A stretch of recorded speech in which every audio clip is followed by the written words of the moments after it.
Hello guys, स्वागत है आप लोगों का हेल्थ कोड की एक और नई वीडियो में। तो जैसा कि हम लोगों ने लास्ट एपिसोड में देखा था, एंसेस्टर ज़ू यंग ने फेंगडू रियलम और ह्यूमन रियलम को बचाने के लिए वांगचेंग रियलम की सारी इवल स्पिरिट्स को वहीं पे सील कर दिया था, पर अभी भी उनका मकसद पूरा नहीं हुआ था। एंसेस्टर ज़ू यंग अपने एंशिएंट टैलेंट सेट के डिसेबल्स की किस्मत को बदलना चाहते थे और उसके लिए उन्हें लाइफ एंड डेथ बुक के साथ साथ घोस्ट लॉर्ड के गोल्डन ब्लड की भी जरूरत थी, जिसका इस्तेमाल करते हुए अगर कुछ भी लिखा जाए तो वो सच हो जाता है। और इन्हीं दोनों चीजों का इस्तेमाल करते हुए एंसेस्टर ज़ू यंग अपने एंशिएंट टैलेंट सेट के डिसेबल्स की किस्मत को पूरी तरह से बदल देते हैं, जिसके बाद एंशिएंट टैलेंट सेट के डिसेबल्स की सारी सोल से दोबारा जन्म लेने के लिए वहाँ से गायब हो गई थी। लेकिन बाकी की इवल स्पिरिट्स अभी तक भी वहाँ पे मौजूद थी, जिन्हें लेकर घोस्ट लॉर्ड के साथ साथ बुद्धा डोंगमिंग दोनों बहुत ज्यादा परेशान दिखाई दे रहे थे। वो तो उन्हें खत्म ही करने वाले थे कि तभी हम देखते हैं कि वो सारी की सारी evil spirits ancestor Zu Yang के सामने आकर अपना सर झुकाकर उनसे रहम की भीख मांगते हुए कहने लगे थे, हम मानते हैं कि हम लोगों से पिछले जन्म में बहुत बड़ी गलतियां हो गई थी, लेकिन प्लीज हमें भी एक और मौका दिया जाए। हम वादा करते हैं कि हम दोबारा कभी भी कोई भी गलत काम नहीं करेंगे। अब उन इवल स्पिरिट्स की ये बात सुनकर हम देखते हैं कि एंसेस्टर ज़ू यंग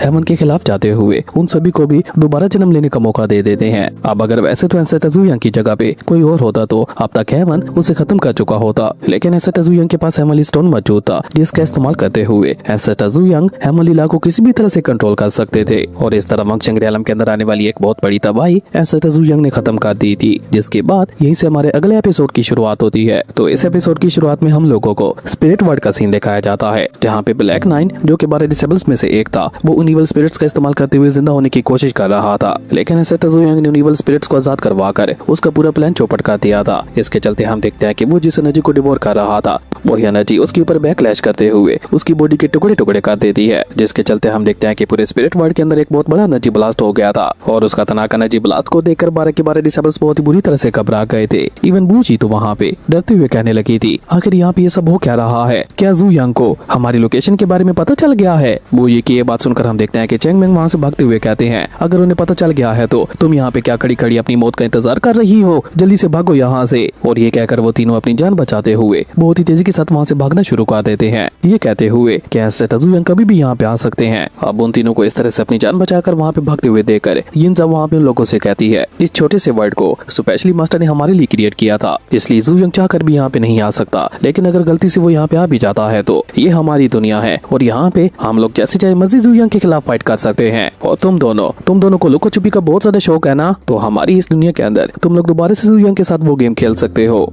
लेकिन मुझे नहीं लगता कि वो यहाँ पे आ पाएगा, क्योंकि हमारी ये दुनिया यिन यंग पावर रियलम से बनी हुई है, जिसके चलते मुझे नहीं लगता कि ज़ू यंग इस जगह को ढूंढ पाएगा। यिन ज़ाओ की ये बात सुनकर हम देखते हैं कि चेंग मेंग और बूची तीनों वहाँ पे शांत होते हुए अपनी अपनी जगह पे खड़े हो जाते हैं, जबकि हम देखते हैं कि वो बड़ा मास्टर भी वहाँ पे यिन ज़ाओ की हाँ में हाँ मिलाते हुए कह रहा होता है, यिन ज़ाओ बिल्कुल ठीक कह रही है, अगर ज़ू यंग इस जगह को ढूंढ चुका होता तो वो सिर्फ हमारे एक ही साथी को क्यों मारता? वो हमारे ऊपर भी तो अटैक कर सकता था ना। इसका मतलब है कि ज़ू यंग अभी तक भी जगह को नहीं ढूंढ पाया, तो तुम लोगों को यहाँ पे घबराने की कोई भी जरूरत नहीं है। लेकिन अभी वो सभी लोग खुद से गुमान लगाते हुए खुद को झूठी तसल्ली देने की कोशिश कर ही रहे होते हैं कि तभी वहाँ पे एक बहुत ही ज्यादा खतरनाक और हैवी आवाज सुनाई देती है, जो कि वहाँ पे अपने सभी डिसेबल से कह रहा होता है, वो ज़ू यंग है, वो इस जगह को किसी भी हाल में ढूंढ लेगा, इसलिए उसे अंडर एस्टिमेट मत करो। उस आवाज कैसा कहती है हम देखते हैं कि अचानक से वहाँ पे आसमान के बीचों बीच एक space time crack portal open होना शुरू हो जाता है, जिसके अंदर से निकलने वाली एनर्जी इतनी ज्यादा खतरनाक होती है कि वो सब कुछ अपने अंदर खींचने की कोशिश करने लगी थी। तभी उस स्पेस टाइम क्रैक पोर्टल के अंदर से वही एंटिटी मास्टर निकलकर बाहर आता है, जो कि उन 12 डिसेबल्स का मास्टर था। अभी तक हमें इसके बारे में डिटेल से नहीं बताया गया और ना ही इसका पूरा लुक दिखाया गया है। यह हमेशा ऐसी शैडो फॉर्म में ही रहता है, लेकिन अगर मेरा अंदाजा गलत नहीं है तो जरूर से ये मास्टर ज़ू यंग का पहला डिसेबल ज़ू यिन होगा। खैर हम देखते हैं कि ज़ू यिन की इस कमाल की एंट्री के साथ ही उसके सभी डिसेबल्स के ऊपर बहुत ज्यादा पावरफुल और प्रेशर पड़ने लगा था, जिसके चलते वो सभी लोग वहाँ पे ना जाते हुए भी अपने अपने घुटनों पे आ चुके थे। वहीं चेंग मेंग के साथ साथ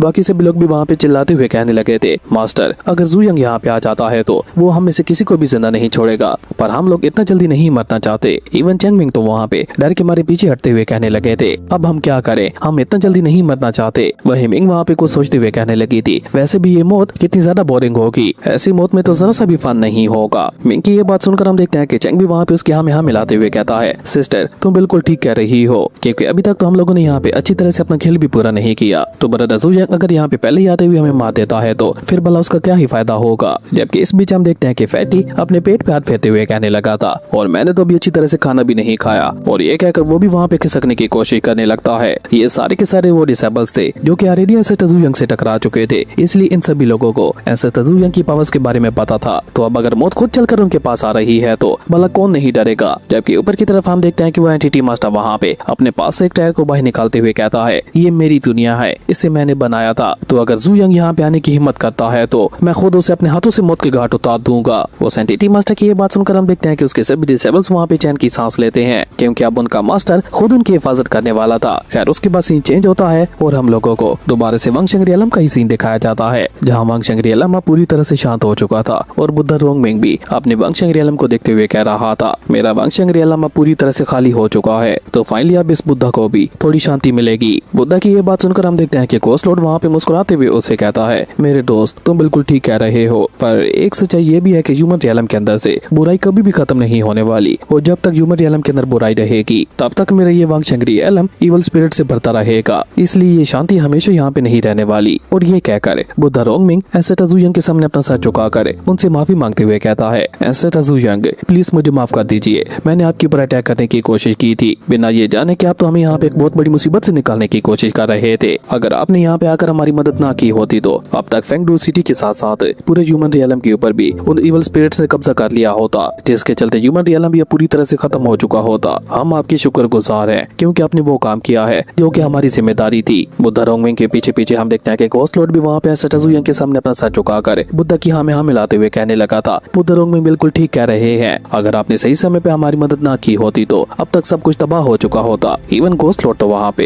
एंसेस्टर जू यंग के सामने बो डाउन करते हुए कहता है, हर एक लिविंग बीइंग की तरफ से मैं आपको रिस्पेक्ट पेश करता हूँ, आपने लाखों करोड़ों लोगों की जान बचाई है जिन्हें पता भी नहीं होगा कि आज वो लोग सिर्फ और सिर्फ आपकी वजह से जिंदा है। घोस्ट लॉर्ड वहाँ पे ये सब कुछ कहते हुए काफी ज्यादा इमोशनल दिखाई दे रहा था, इसलिए हम देखते हैं कि बुद्धा वहाँ पे माहौल को हल्का करने के लिए कहता है, मैं पिछले हजारों लाखों सालों से यहाँ पे अपनी ड्यूटी को सरअंजाम देते हुए आ रहा था, लेकिन इन लाखों सालों में मुझे एक बार भी आराम का मौका नहीं मिला, पर इस बार सिर्फ और सिर्फ एंसेस्टर जू यंग की वजह से मुझे भी आराम करने का मौका मिल गया। तो ब्रदर जू, क्योंकि यहाँ पे चारों तरफ शांति फैल गई है, तो क्या आप हमारे साथ चाय पीना पसंद करेंगे? बुद्धा रोंगमिंग की ये बात सुनकर हम देखते हैं कि एंसेस्टर जू यंग के फेस के ऊपर स्माइल आ जाती है और वो वहाँ पे मुस्कुराते हुए वांग शंग-रियलम की वैली की तरफ देखने लगे थे। एंसेस्टर जू यंग को वहाँ पे इस तरह से कोई भी जवाब ना देते हुए देखकर बुद्धा रोंगमिंग वहाँ पे हंसते हुए कहता है, कोई बात नहीं, मैं समझ गया कि आपके अपने मैटर्स होंगे जिसमें आप बहुत ज्यादा बिजी होंगे, लेकिन अगर कभी भी आपको या आपके टैलेंट सेट को हमारी मदद की जरूरत पड़ती है तो फेंगडू सिटी हमेशा आपकी मदद के लिए खड़ी रहेगी। बुद्धा की ये बात सुनकर हम देखते हैं कि एंसेस्टर जू यंग वहाँ पे कोल्ड टून में कहते हैं, बात में क्यों, मुझे अभी आपकी फेंगडू सिटी की जरूरत है। और ये कहकर एंसेस्टर जू यंग वहाँ पे घोस्ट लॉर्ड की तरफ देखते हैं, जो देखकर घोस्ट लॉर्ड भी वहाँ पे हैरान होते हुए कहता है, क्या आपको मेरी मदद की जरूरत है? और ये कहकर वो जल्दी से वहाँ पे लाइफ एंड डेथ बुक के साथ साथ लाइफ पेन के साथ साथ अपना बाजू भी आगे करते हुए कहता है, बोलिए ब्रदर जू यंग, मैं कैसे आपकी मदद कर सकता हूँ? आपको किसकी किस्मत चेंज करवानी है, बस आप मुझे उसका नाम बताइए। घोस्ट लॉर्ड की ये बात सुनकर हम देखते हैं कि एंसेस्टर जू यंग वहाँ पे उसकी तरफ देखते हुए कोल्ड टून में उससे सवाल करते हुए पूछते हैं, क्या तुम्हारी लाइफ एंड डेथ बुक के अंदर 9 यूनिवर्सेस के अंदर मौजूद हर किसी की किस्मत मौजूद है? एंसेस्टर जू यंग की ये बात सुनकर हम देखते हैं कि घोस्ट लॉर्ड वहाँ पे हमें अपना सर हिलाते हुए कहता है, हाँ बिल्कुल, आपने बिल्कुल ठीक कहा, लेकिन माफ कीजिएगा, आपका नाम किसी भी बुक के अंदर मौजूद नहीं है। मैंने अब तक सारी लाइफ एंड डेथ बुक्स को पढ़ लिया है, पर आपका नाम मैंने कहीं पे भी नहीं पढ़ा। अब ये तो होना ही था, क्योंकि एंसेस्टर जू यंग कोई आम इंसान नहीं थे, तो उनका record life and death book के अंदर कैसे हो सकता था? ऊपर से जब एंसेस्टर जू यंग का जन्म हुआ था तो हर कोई उन्हें खत्म करना चाहता था, क्योंकि ancestor Zu Yang the creation of gods के बेटे थे और उनका जन्म ही एक खास मकसद के लिए हुआ था। खैर ये एक लंबी स्टोरी है जिसे किसी दिन हम लोग किसी स्पेशल वीडियो के अंदर डिस्कस करेंगे। अभी हम लोग अपनी मेन स्टोरी के ऊपर आते हैं, जहाँ पे बुद्धा रोंगमिंग लाइफ एंड डेथ बुक को आगे बढ़ाते हुए कहता है, ब्रदर जू यंग, क्या आप किसी की किस्मत को चेंज करना चाहते हैं? बुद्धा रोंगमिंग की ये बात सुनकर हम देखते हैं कि एंसेस्टर जू यंग उसे वहाँ पे कोई भी जवाब नहीं देते और वो वहाँ पे बूजी वाले फेस मास्क को बाहर निकाल लेते हैं, जिसका इस्तेमाल करते हुए वो फेंगडू सिटी के अंदर आए थे। उस मास्क को देखकर पहले तो वहाँ पे बुद्धा रोंगमिंग और घोस्ट लॉर्ड को वहाँ पे कुछ भी समझ नहीं आता, पर फिर उस मास्क के बारे में पता लगाने के लिए घोस्ट लॉर्ड वहाँ पे अपने पास से multiple life and death books को बाहर निकाल लेता है, जो कि सीधे जाकर एंसेस्टर जू यंग के सामने ओपन हो जाती हैं, जो देखकर एंसेस्टर जू यंग भी वहाँ पे उस फेस मास्क की एनर्जी को सीधे वहाँ पे उस बुक्स के अंदर डालना शुरू कर देता है, ताकि वो उससे मिलती जुलती एनर्जी या उस पर्सन के बारे में पता लगा सके। वैसे तो एंसेस्टर जू यंग को पता था कि ये मास्क किसका था, लेकिन अजीब बात ये थी कि एंसेस्टर जू यंग को अभी तक भी यही महसूस हो रहा था कि इस फेस मास्क का जो ओनर है वो अभी भी जिंदा है, जबकि बूजी को तो एंसेस्टर जू यंग ने अपने हाथों से मारा था। खैर एंसेस्टर जू यंग वहाँ पे उसकी एनर्जी का इस्तेमाल करते हुए सभी लाइफ एंड डेथ बुक्स के अंदर से उसे तलाश करना शुरू कर देते हैं, और देखते ही देखते काफी ज्यादा मेहनत के बाद एक बुक एक पेज के ऊपर आके रुक जाती है, जिसके ऊपर बूजी नाम लिखा हुआ था। बूजी का नाम पढ़कर हम देखते हैं कि रिंजू वहाँ पे हैरान होते हुए कहती है, ये तो बूजी है, लेकिन बूजी को तो एंसेस्टर जू यंग ने पहले ही मार दिया था, तो उसके बावजूद भी लाइफ एंड डेथ बुक उसे जिंदा क्यों दिखा रही है? रिंजू की ये बात सुनकर हम देखते हैं कि मिस निंग्यू वहाँ पे अपना दिमाग चलाते हुए कहती है, अगर उसका ये डिवाइन ट्रायर हम सभी लोगों को फेंगडू सिटी के अंदर ला सकता है तो वो जिंदा क्यों नहीं हो सकती। मुझे तो लगता है कि वो सारे डिसेबल से जिन्हें एंसेस्टर जू यंग ने मारा था वो सारे के सारे जिंदा होंगे। जबकि सामने की तरफ हम देखते हैं कि एंसेस्टर जू यंग वहाँ पे अपनी डिवाइन सुप्रीम एनर्जी का इस्तेमाल करते हुए उस लाइफ एंड डेथ बुक के अंदर से बूजी की लाइफ एंड डेथ एनर्जी को एक्सट्रैक्ट करना शुरू कर देते हैं, जिसके चलते हम देखते हैं कि पूरे वंशंग रियलम के अंदर काफी ज्यादा पावरफुल एनर्जी फ्लक्चुएशन होने लगा था, जिसके साथ ही सीन चेंज होता है और हम लोगों को स्पिरिट वर्ल्ड का सीन दिखाया जाता है, जहाँ पे वो सारे के सारे डिसेबल्स बहुत ज्यादा घबराए हुए लग रहे थे, क्योंकि उनके मास्टर ने कंफर्म कर दिया था कि एंसेस्टर जू यंग कभी भी वहाँ पे आते होंगे। इसलिए हम देखते हैं कि वो सभी लोग मिलकर वहाँ पे एंसेस्टर जू यंग का मुकाबला करने के लिए अपनी स्पिरिट वर्ल्ड के अंदर जगह जगह पे ट्रैप्स बिछाने लगे थे। इवन चैंग मिंग तो वहाँ पे स्पेस टाइम क्रैक पोर्टल को ओपन करके अपने क्लोन्स को वहाँ पे बुलाते हुए कहने लगे थे, जल्दी आओ, तुम लोगों को अब हमारी मदद करनी होगी। जबकि वहीं दूसरी तरफ हम लोग एंटिटी मास्टर को देखते हैं जो कि अपनी जगह पे बैठा हुआ कुछ सोच रहा होता है कि तभी हम देखते हैं कि अचानक से वो अपनी आंखें खोलते हुए कोल्ड टून में कहता है, तो उसे हमारे स्पिरिट वर्ल्ड के बारे में पता चल ही गया। जिसके साथ ही सीन चेंज होता है और हम दोबारा से एंसेस्टर जू यंग को देखते हैं जो कि बूजी की लाइफ एंड डेथ एनर्जी को एक्सट्रैक्ट करने में कामयाब हो गए थे। जिसके बाद एंसेस्टर जू यंग वहाँ पे उसी एक्सट्रैक्ट की हुई एनर्जी का इस्तेमाल करके अपनी स्पेस एंड टाइम पावर से एक स्पेस टाइम क्रैक पोर्टल को ओपन कर देते हैं, जो कि सीधा उन लोगों को वहाँ पे उसी एनर्जी वाली लोकेशन के ऊपर ले जाने वाला था। अब जैसे ही वो space time crack portal open होता है और उसके अंदर से एनर्जी निकलकर बाहर आने लगती है तो घोस्ट लॉर्ड वहाँ पे परेशान होते हुए कहता है, ये जगह तो मुझे काफी ज्यादा जानी पहचानी लग रही है। जबकि सामने की तरफ हम देखते हैं कि एंसेस्टर जू यंग वहाँ पे एक बार फिर से अपनी स्पेस एंड टाइम पावर्स का इस्तेमाल करते हुए एक टेलीपोर्टेशन पोर्टल को ओपन करते हुए डोंगमी और लियू जियान से कहते हैं, तुम दोनों वापस टालैंड सेक्ट जाओ और जाकर किनसुई को बताओ जंग स्टार्ट हो चुकी है, तो वो अपने लोगों के साथ तैयार रहे। एंसेस्टर जू यंग की ये बात सुनकर हम देखते हैं कि वो दोनों वहाँ पे एंसेस्टर जू यंग के सामने अपना सर झुकाकर उन्हें ग्रीट करते हुए कहते हैं, ओके मास्टर, जैसा आप कहें। जबकि हम देखते हैं कि डोंगमी वहाँ पे लियू जियान से कहने लगा था, तो फाइनली वो वक्त आ ही गया जब एक बार फिर से मुझे अपनी बॉडी को स्ट्रेच करने का मौका मिलेगा। मुझे तो लगा था कि मेरी बूढ़ी हड्डियों को दोबारा कभी भी फाइट करने का मौका नहीं मिलेगा, लेकिन अब मेरी ये ख्वाहिश बहुत जल्द पूरी होने वाली है। जिस पे लियू जियान वहाँ पे एक बार फिर से उसका मजाक उड़ाते हुए कहता है, ये तो जंग में देखेंगे कि कौन ज्यादा लोगों को मारता है। और ये कहकर वो दोनों वहाँ पे जल्दी से उस टेलीपोर्टेशन पोर्टल के अंदर चले जाते हैं। उनके जाने के बाद हम देखते हैं कि एंसेस्टर जू यंग भी अपने डिसेबल्स के साथ उस स्पेस टाइम क्रैक पोर्टल के अंदर चले जाते हैं। घोस्ट लॉर्ड जिसे वो जगह काफी ज्यादा फेमिलियर लग रही थी, वो भी वहाँ पे कुछ सोचते हुए एंसेस्टर जू यंग के पीछे पीछे चला जाता है। जिसके बाद सीन चेंज होता है और हम लोगों को उसी स्पिरिट वर्ल्ड का सीन दिखाया जाता है, जहाँ पे चारों तरफ उन डिसेबल्स ने मिलकर ट्रैप्स बिछा दिए थे। तभी हम देखते हैं कि उस खतरनाक जगह के बीचों बीच एक space time crack portal open होता है और एंसेस्टर जू यंग अपने सभी डिसेबल्स के साथ निकल कर बाहर आते हैं। अब जैसे घोस्ट लॉर्ड वहाँ पे खत्म रखता है तो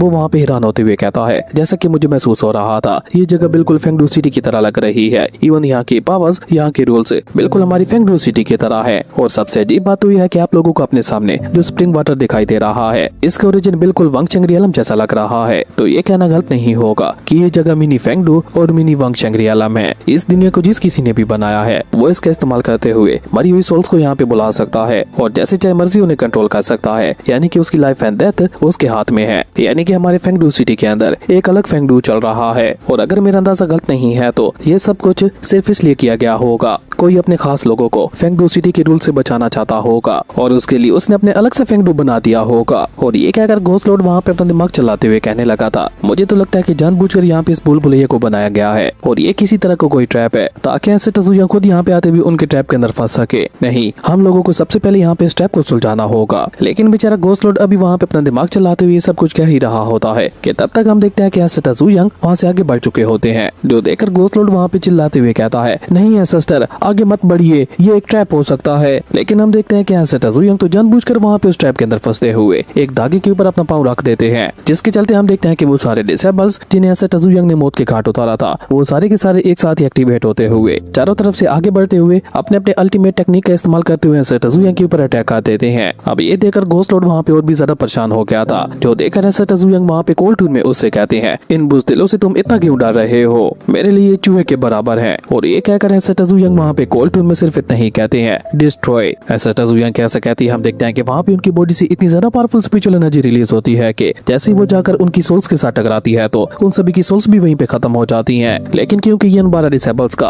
अपना फेंगडू था तो इसलिए हम देखते हैं कि वो सारी सोल्स मरने के के बाद स्प्रिंग वाटर के अंदर दोबारा से जिंदा होना शुरू हो जाती है, जो देखकर एंसेस्टर जू यंग वहाँ पे अपनी डिवाइन सुप्रीम एनर्जी का इस्तेमाल करते हुए एक चुटकी बजाकर उनके जिंदा होने के सोर्स को वहाँ पे सबके सामने ले आते हैं, जो देखकर मिस निंग यू वहाँ पे हैरान होते हुए कहती है, एक ऐसा पर्सन जो कि फेंग डू जैसा अपना एक फेंग डू बना सकता है, जिसके अंदर मरे हुए लोगों की सोल्स कभी भी खत्म नहीं होती, वो मरने के बाद दोबारा से जिंदा होती रहती है। ऐसी जगह को बनाने वाला कोई आम इंसान तो नहीं हो सकता। तो क्या इस सब के पीछे उसी का हाथ होगा जो उन 12 डिसेबल्स का मास्टर है, यानी कि मास्टर जू जियान का पहला डिसेबल जू जेन है। अब निंग यू का इतना कहना था कि सामने की तरफ हम देखते हैं कि एंसेस्टर जू यंग अपनी कॉस्मिक एनर्जी को अनलीश करना शुरू कर देते हैं और अपनी फिंगर को ऊपर हवा में उठाते हुए एक ब्लैक होल क्रिएट कर देते हैं, जो कि जैसे ही वहाँ पे आगे बढ़ता है तो वो वहाँ पे मौजूद हर एक चीज को अपने अंदर खींचना शुरू कर देता है। ना तो वंग रियलम वाला स्प्रिंग वाटर बच पाता है, जिसके इस्तेमाल से वो लोग बार बार वहाँ पे जिंदा हुए जा रहे थे, और ना ही उनकी सोल्स बच पाती हैं। वो सारी की सारी सोल्स ब्लैक होल के अंदर जाते हुए कह रही थी, नहीं हम नहीं मरना चाहते, और कुछ सोल्स वहाँ पे घबराते हुए कह रहे थे, क्या हम बाकी में ही मरने जा रहे हैं। पर तब तक बहुत ज्यादा देर हो चुकी थी, क्योंकि एंसेस्टर जू यंग का ब्लैक होल उन सभी को वहाँ पे अपने अंदर खींच चुका होता है, जो कि अपना काम खत्म करने के बाद जैसे एंसेस्टर जू यंग के पास आता है तो एंसेस्टर जू यंग उसे वहाँ पे एक्सप्लोड कर देते हैं। और ये सब कुछ खत्म करने के बाद एंसेस्टर जू यंग वहाँ पे मिस निंग यू की बातों का जवाब देते हुए कहते हैं, ये उसकी पावर नहीं है, इसके पीछे किसी और का हाथ है। अब एंसेस्टर जू यंग की ये बात सुनकर हम देखते हैं कि लीना ऊपर हवा में उड़ते हुए कहती है,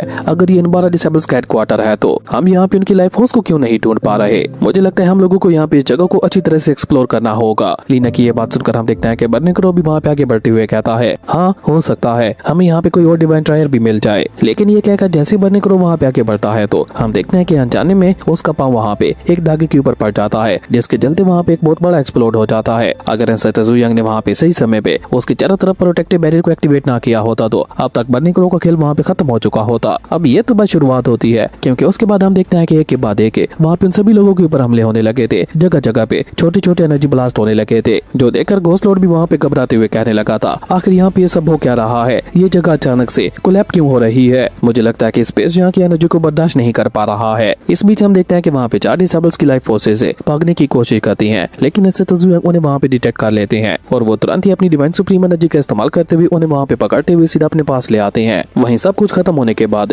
बर्निंग क्रॉ गुस्सा होकर वहाँ पे चिल्लाते हुए कहने लगा था, किसकी हिम्मत हुई मेरे ऊपर इस तरह से अचानक से अटैक करने की, अगर हिम्मत है तो सामने आओ। लेकिन हम देखते हैं कि कोई भी सामने नहीं आता, तो देखकर बर्निंग क्रॉ वहाँ पे गुस्सा होते हुए कहने लगा था, कौन हमारे ऊपर अटैक कर रहा था, पर उसे वहाँ पे कोई भी जवाब नहीं देता। तभी हम देखते हैं कि एंसेस्टर जू यंग वहाँ पे घोस्ट लॉर्ड की बॉडी के अंदर मौजूद लाइफ एंड डेथ बुक को बाहर निकाल लेते हैं और उन 4 डिसेबल्स की लाइफ फोर्सेस को वहाँ पे इस बुक के अंदर डालते हुए कोल्ड टून में कहते हैं, ओपन। अब एंसेस्टर जू यंग कैसा कहती है, हम देखते हैं कि वो लाइफ एंड डेथ बुक बहुत ही तेजी के साथ अपने पन्ने पलटने लगती है और देखते ही देखते वो एक जगह पे जाके रुक जाती है, जिसके साथ ही एंसेस्टर जू यंग को वहाँ पे बाकी बचे हुए 4 डिसेबल्स के नाम भी पता चल जाते हैं, जो कि सीधा उस बुक से बाहर निकलते हुए एंसेस्टर जू के चारों तरफ घूमने लगे थे। और इस बात का एहसास उस एंटिटी मास्टर को भी हो गया था, क्योंकि हम देखते हैं कि उसके आसपास जो 4 डिसेबल्स मौजूद होते हैं, अचानक से उनकी हालत वहाँ पे बहुत ज्यादा खराब होने लगी थी। इवन उनके मुंह से वहाँ पे खून भी निकलने लगा था, जो देखकर वो एंटिटी मास्टर गुस्सा होकर वहाँ पे अपनी स्पिरिचुअल एनर्जी को अनलीश करते हुए गुस्सा होकर कहता है, कमीने कहीं के, तुमने मेरे स्पिरिट वर्ल्ड को डिस्ट्रॉय कर दिया, मेरे डिसेबल्स को मौत के घाट उतार दिया, मेरा पूरा का पूरा प्लान चौपट कर दिया। इसलिए ये तो सोचना भी मत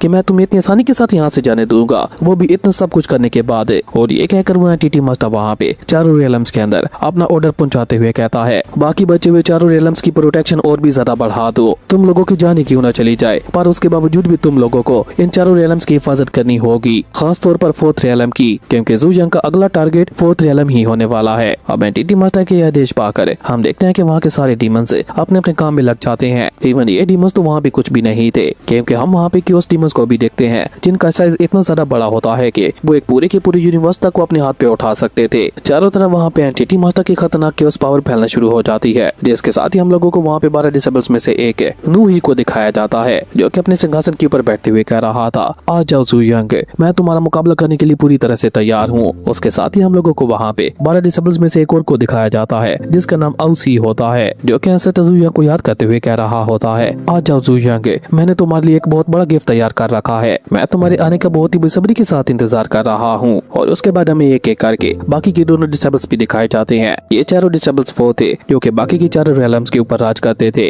और डार्क एंटिटी मास्टर इन्हें कंट्रोल करता था। डार्क एंटिटी मास्टर की धमकी के बाद हम देखते हैं कि 4 डायमेंशंस के अंदर अलग अलग डार्क पोर्टल्स ओपन होना शुरू हो जाते हैं, जिनके अंदर से बहुत ही ज्यादा खतरनाक क्योस मॉन्स्टर्स निकल कर बाहर आने लगे थे, जिसके साथ ही सीन चेंज होता है और हम लोगों को बियॉन्ड द रियलम्स का सीन दिखाया जाता है, जहाँ पे वो डार्क एंटिटी मास्टर वॉइड के बीचों बीच खड़ा होता है। वो वहाँ पे डार्क पोर्टल्स का इस्तेमाल करते हुए अपनी पूरी आर्मी को वहाँ पे बुला चुका था और तभी वो वहाँ पे चिल्लाते हुए कहता है वो पावर जिसने एंशिएंट टैलेंट सेट को डिस्ट्रॉय किया था, ज़ू यंग वही पावर अब तुम्हारा मुकाबला करने के लिए आ रही है। मैं भी देखता हूँ तुम इस खतरनाक पावर को कैसे बर्दाश्त कर पाते हो। लेकिन अभी वो डार्क एंटिटी मास्टर वहाँ पे ये सब कुछ कह ही रहा होता है कि तभी हम एंसेस्टर ज़ू यंग को अपने सोल सी रियलम के अंदर अपने हेल गॉड वाले सिंहासन के ऊपर बैठा हुआ देखते हैं, जिनके सामने एक बोर्ड गेम पड़ी हुई होती है, जिस गेम के अंदर वो अपनी चाल चलते हुए कोल टून में कह रहे होते हैं तुमने तो अपना खेल दिखा दिया, पर अब मेरी चाल की बारी है। और ये कहकर एंसेस्टर ज़ू यंग वहाँ पे अपनी चाल चलते हुए कहते हैं तुम इन प्यादों के सर पे इतना ज्यादा उड़ रहे हो जिनकी मौत मैं पहले ही लिख चुका हूँ। एंसेस्टर ज़ू यंग कैसा कहती है हम देखते हैं कि वहाँ पे एक साथी उसके चारों डिसेबल्स जो कि चारों रेलम्स के ऊपर राज करते थे उनके ऊपर हमले होना शुरू हो जाते हैं। उनके ऊपर होने वाला हर एक अटैक इतना ज्यादा पावरफुल होता है कि उनके होश ही उड़ चुके होते हैं। वो चारों डिसेबल्स जो कि थोड़ी देर पहले तक इतना ज्यादा उड़ रहे थे एंसेस्टर ज़ू यंग के खतरनाक अटैक को आते हुए देखकर तो उन चारों के होश ही उड़ चुके थे। और जब एंसेस्टर ज़ू यंग उस बोर्ड गेम के अंदर अपनी आखिरी चाल चलते हैं तो उसके अंदर जो ब्लैक पीस मौजूद होते हैं वो सारे के सारे खत्म होना शुरू हो जाते हैं। और देखते ही देखते अब उस गेम के अंदर सिर्फ व्हाइट पीस ही बाकी बचे थे, जिसके बाद एंसेस्टर ज़ू यंग वहाँ पे चाय का सिप लेते हुए कोल टून में कहते हैं उन चारों के बाद अब तुम्हारी बारी है। एंसेस्टर ज़ू यंग की ये बात सुनकर हम देखते हैं कि वो डार्क एंटिटी मास्टर गुस्सा होकर एक साथ ही अपनी केओस एनर्जी को अनलीश करते हुए कहता है ज़ू यंग मैं तुम्हें छोड़ूंगा नहीं, अब जब तुमने जंग का आगाज कर ही दिया है तो अब मैं तुम्हें दिखाऊंगा असली तबाही किसे कहते हैं। जिसके साथ ही सीन चेंज होता है और हम लोग किनसुई को देखते हैं जो कि टैलेंट सेट की आर्मी को लीड कर रही होती है। वो वहाँ पे चिल्लाते हुए अपनी आर्मी को कमांड देते हुए कहती है एंसेस्टर ज़ू यंग ने 5 रेलम्स की जिम्मेदारी हमारे कंधों के ऊपर सौंपी है। वो 12 डिसेबल से हमारे साथ फाइट करने के लिए आ रहे हैं अपनी खतरनाक आर्मी के साथ है, लेकिन हमें उनमें से किसी एक को भी जिंदा नहीं छोड़ना होगा। ध्यान रखना उन 12 डिसेबल्स में से कोई भी जिंदा बचकर वापस ना जा पाए। किनसुई कैसा कहती है हम देखते हैं कि टैलेंट सेट की आर्मी बहुत ही तेजी के साथ अटैक करने के लिए आगे बढ़ जाती है। और इसी कमाल के सीन के साथ ही हमारा ये अमेजिंग एपिसोड यहीं पे खत्म हो गया था। दोस्तों अगर आप लोगों को वीडियो अच्छी लगी तो लाइक कर दे और अगर चैनल पे नए आए हो तो सब्सक्राइब करते जाना। तो मिलता है एक न्यू वीडियो में, तब तक के लिए बाय।